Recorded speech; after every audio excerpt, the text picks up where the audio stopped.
Hello everyone, how's it going? So, in this video we will be taking a look at why your website is slow.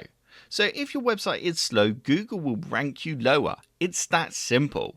So in this video I'm going to show you how to use the Google's official speed test tool, PageSpeed Insights, to find exactly what's slowing down your website and how to fix it.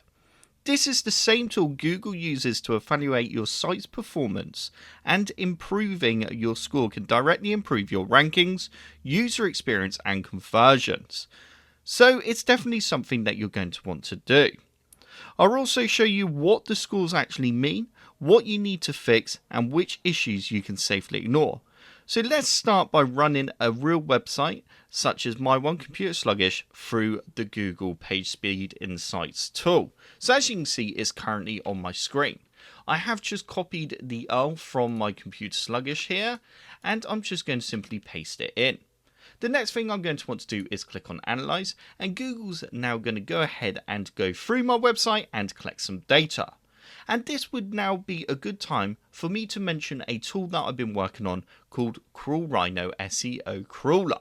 So it's currently in beta, and if you were to purchase the pro version at the moment of this video, you will be able to get it at a significantly reduced price.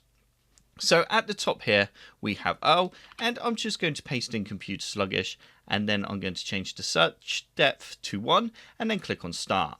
And you can now see it's going to start crawling through my website, and it's going to find any blocked pages, broken links. It's going to work out the average time the pages load, and basically give us a lot of information about what the website's doing, and we can use that information to fix problems. You can even see if there's issues with your robots.txt and stuff like that.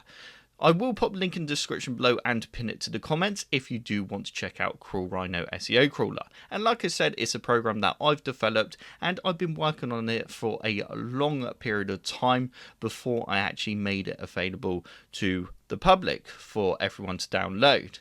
So if you do want to help me make this program even better and you're interested in purchasing the Pro, then check out the link in the description below, or you can try it out for free. There is also a free version with restrictions. So let's go back and see what Google's come up with. So you can see here I am currently on the mobile option. So below we're going to see everything to do with mobile. Here you might not see too much information. It depends how much traffic you get to your website. But Google has collected a lot of data over the last 28 days, so it can work out the LCP, the IMP, the CLS, and the FCP and TTFB. So if I scroll down now, we've got performance. So you can see on the right hand side here we have a mobile view of my website, and performance is on 91, which is actually a really good score to have. Obviously everyone always wants to hit that 100 mark, and it is hard to hit the 100, but it's not impossible, especially if you use tools like, for example, the one that I'm working on at the moment, Rhino, and you use Google Page Insights, and you can actually go onto your website and you can right click and go inspect, and you can go through on network and you can explore what's slowing down your website. So if I was to do Control F5, which does a hard refresh, you can see on the right hand side here what's slowing down the page. So if there's a image size that's really large, then that's going to cause issues, and that will affect your performance score. Alrighty, so let's take a look at and see what some of these metrics mean. So you can actually click on expand view, and then Google gives you some information about each point. So for example, SCP is the first contentful paint marks the time at which the first text or image is painted. So you can see here it detected this text here first at 1.4 seconds. You then have the total blocking time, which you can see here. It tells you a bit more. So it could be scripts, it could be something causing that block. And you can then see your speed index. So the speed index shows how quickly the contents of a page are visibly populated. You then have the LCP, so the largest contentful paint marks the time at which the largest text or image is painted. So basically that means there's something large on my site that's taken 3.4 seconds. So it's more than likely going to be an image, but sometimes it could be like really big text, or a massive, if you had like a lot of text, like a big paragraph or something. You've got CLS as well, so this basically tells you if, I don't know, for example, you've got some text here and it moves all of a sudden up here where my cursor is, that means there's been a shift in the text, so that would be your CLS. Or say an image moves around, and the reason an image would move around is because you need to set the image height and width or something like that. But yeah, there's quite a few things that can cause those issues. But as you can see, all mine is pretty much green, which is good, and that's what we want to see.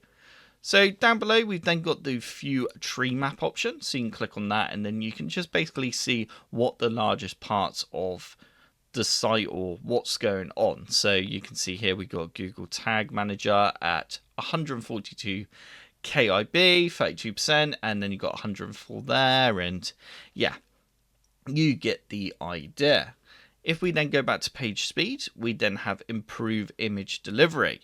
So again, if we expand that, you can see here reducing the download time of images can improve the load time. So this is the large LCP image. So basically you can see there that is actually a pretty large image. So what I could do, I could go onto Crawl Rhino and I could simply compress it if I wanted. Or you can go onto a website like Squoosh, or there's Compress Panda, I think it is. You can use any of these sites, or you could rerun it through Photoshop or something, and basically you just want to reduce that size. You could also use WebP or AVIF format, which would dramatically reduce the size as well. Another thing that happens sometimes as well is that image, for example, probably doesn't need to be 600 by 6, or it could be 600 by 600, the actual image slot, but the image itself is like 1000 by 1000. So I could then reduce the image down to 600 by 600, if that makes sense. So if we now scroll down some more, you've got the render blocking. So this is what's blocking and causing that slight delay of the page loading. If we scroll down more, you've got font display. So basically everything that's in red are the things that we want to try and fix. So the first thing I'll do is instantly compress this image, re-upload it, and make the file size as small as possible. Sometimes you might lose some quality on the image, but you know, reducing the size, make your page faster, could also help you rank better on Google. So that's ultimately what you want here, is to rank higher so you get more traffic to your site. So we've got the render blocking. You could then go through and adjust the scripts, or reduce them, or minify them and stuff like that, or even get rid of some of them that you don't actually use or need. You then got fonts. So you can see here I'm using different fonts. I could actually just go with the default generic fonts that Windows uses and not use some fancy fonts, and that could actually potentially help there. You've then got forced reflow, so we could try and resolve some of these issues as well if we really wanted to. So you especially want to look at stuff like caching and that as well. So caching, I will go through these things in other videos, but basically you could cache the files, your images and stuff, on Cloudflare or some sort of CDN, which would also dramatically improve the speed of your page. So let's scroll down a bit more now. We've got reduce unused JavaScript. So sometimes things like this, for example, is Google Tag Manager, is kind of out of your hands on reducing the JavaScript. So there's not really going to be a great deal we can do there. You could minify JavaScript and stuff, but that can actually sometimes lead to other problems and make your website break or the functionality not work correctly, which is the last thing that you kind of want to do. So below we've got then accessibility. So here you've got like, you know, your colors that you should be changing, making it easier for people to read and stuff like that. You can also then change the order. So you've got heading elements and stuff, so not in the correct orders. So that's H4. You can actually, if you're using WordPress, for example, you can view the order in which you have them. And that would be something cool to also add potentially to Crawl Rhino, so you can see the orders of what headings are on a web page. If we scroll down some more, you've then got your best practices. So third-party cookies, issues. So again, really you want to try and resolve a lot of these red issues. If there are any problems or whatever that you would like me to do a video on, comment below, because obviously like this video, I am restricted on time. I can't go doing a 3-hour video on all these issues. We're just simply looking at the page insights and how you can check your website at the moment. I'm not going into full depth on each issue. Meta description, you can add a meta to all your web pages, basically explaining to Google what the page is about, and that can also dramatically help improve your rankings. Links do not have descriptive text. Again, tell Google what this text is. So this button would say learn more. Google wants to know, what does that button mean? What, learn more, what? So what's it doing? So it should then have link text, saying like learn more about easy gaming utility or something like that. So let's go all the way to the top now and go to desktop. Yeah, you do need to scroll all the way to the top. So something I didn't say before, so with the core web vitals as well, you can click on the expand view and you can see a bit of information here. If you do have Google Ads or anything like that, so my site does run adverts, that can also impact the performance, which is why you can sometimes see red and stuff. But here we've actually got a CLS warning, which means something on the page is shifting when the page is loading.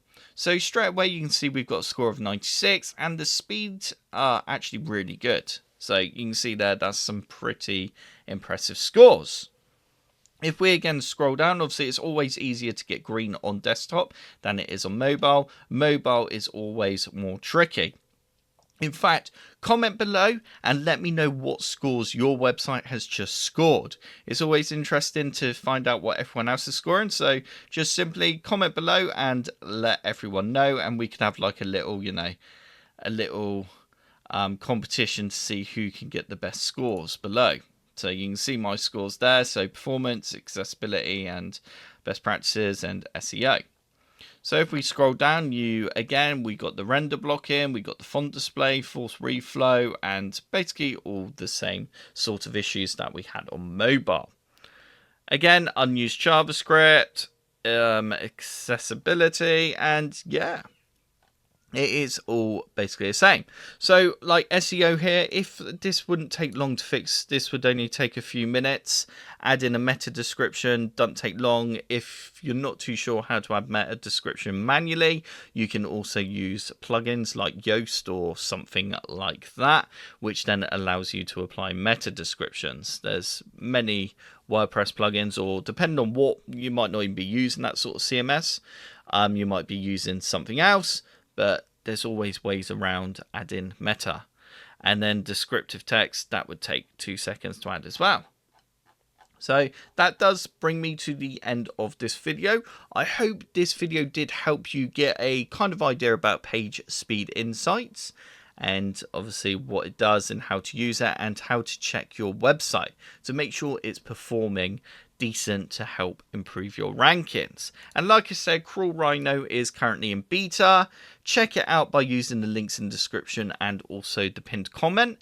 And if you did enjoy this video and you want to see more SEO website videos, I'm also going to be doing how to host websites and stuff as well, then don't forget to click on that subscribe button. So that's it for now. I will see you in the next one.